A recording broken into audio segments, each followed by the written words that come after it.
랭아 영순이 여러분 안녕하세요. 랭킹스쿨입니다.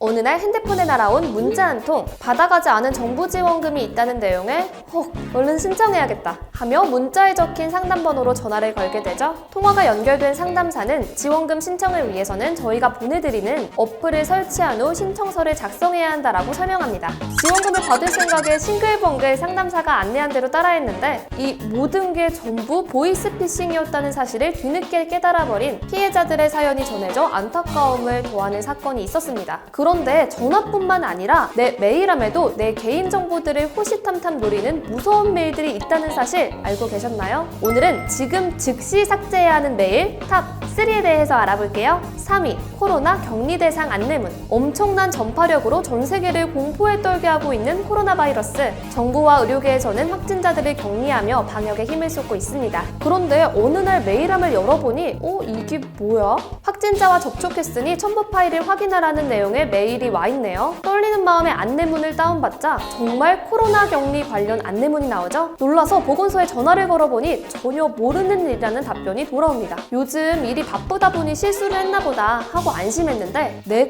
컴퓨터가 확진이라니 대체 무슨 소리일까요? 사실 방금 다운받은 건 안내문뿐만이 아니었죠. 함께 꼭꼭 숨겨둔 악성 코드가 함께 다운받아진 겁니다. 이 악성 코드는 내가 키보드와 마우스로 입력하는 정보들을 해커가 실시간으로 볼 수 있도록 만들어 아이디와 비밀번호를 탈취하는 것은 기본. 가상화폐 채굴 프로그램을 설치해 내 컴퓨터를 느려지게 만드는데요. 심지어 카메라가 달려있는 컴퓨터라면 카메라를 통해 보이는 모든 것을 지켜볼 수도 있죠. 이런 무시무시한 악성 코드가 담긴 메일은 다양한 방식으로 어그로를 끌어 클릭과 다운로드를 유도합니다. 예를 들면 코로나 실시간 현황을 볼 수 있는 프로그램으로 위장하거나 법원 명령, 오징어 게임 다음 시즌 캐스팅, 산불 기부금 영수증이 있는데요. 장관 표창장, 아마존 배송 안내, 호텔 객실 확인 안내 메일도 있다고 하죠. 와, 뭐가 이렇게 다양해? 이러한 메일로 인해 피해를 입지 않으려면 절대 첨부 파일을 다운로드하지 않아야 합니다. 특히 질병관리본부, 금융감독원 등의 정부기관이 발신자로 되어 있는 메일은 사칭일 가능성이 높으니 절대 클릭하지 않는 편이 좋죠. 특히 발신자의 메일 주소가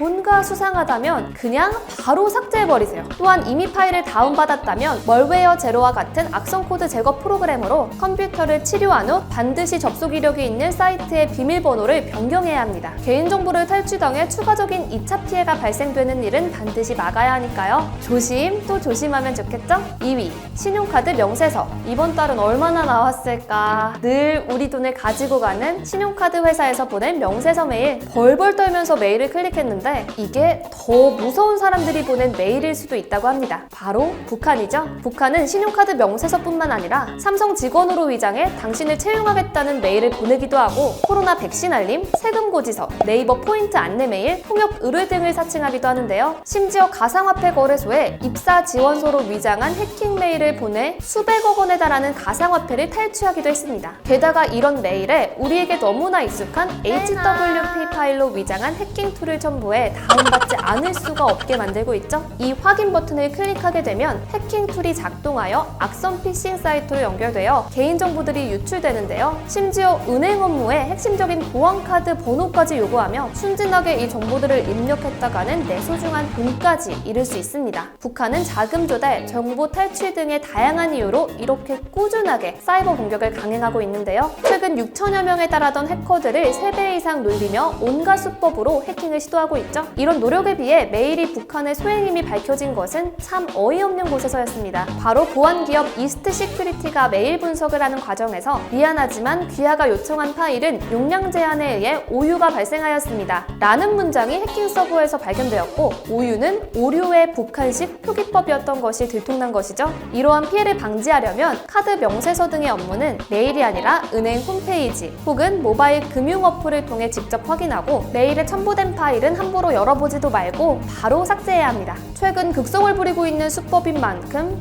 더욱 각별한 주의가 필요하겠죠? 카드값이 많이 나온 것도 속상한데 북한에서 저를 2번 속상하게 만들려고 하네요, 정말.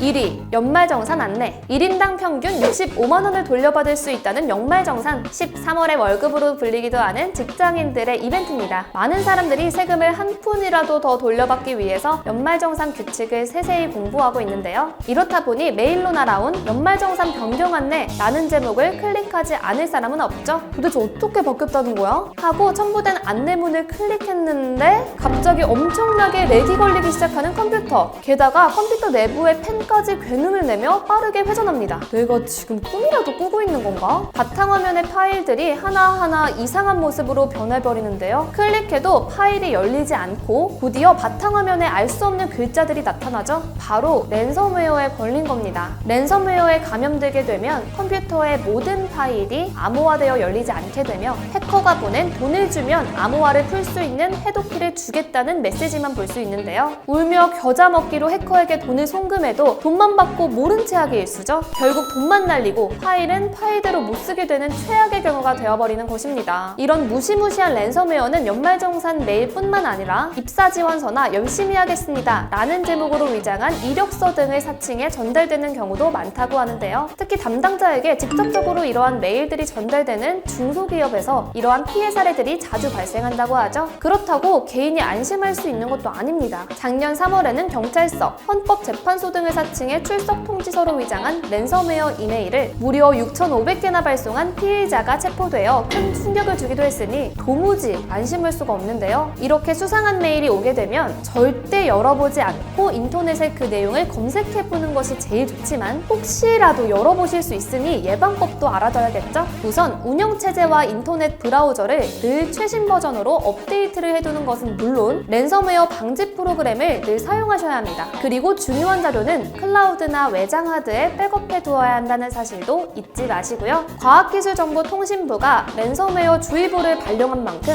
메일을 열어보시기 전에는 늘 주의를 기울이셔야 할 것 같습니다. 그리고 절대로 해커들에게 돈을 보내시면 안 된다는 사실도 기억해두세요.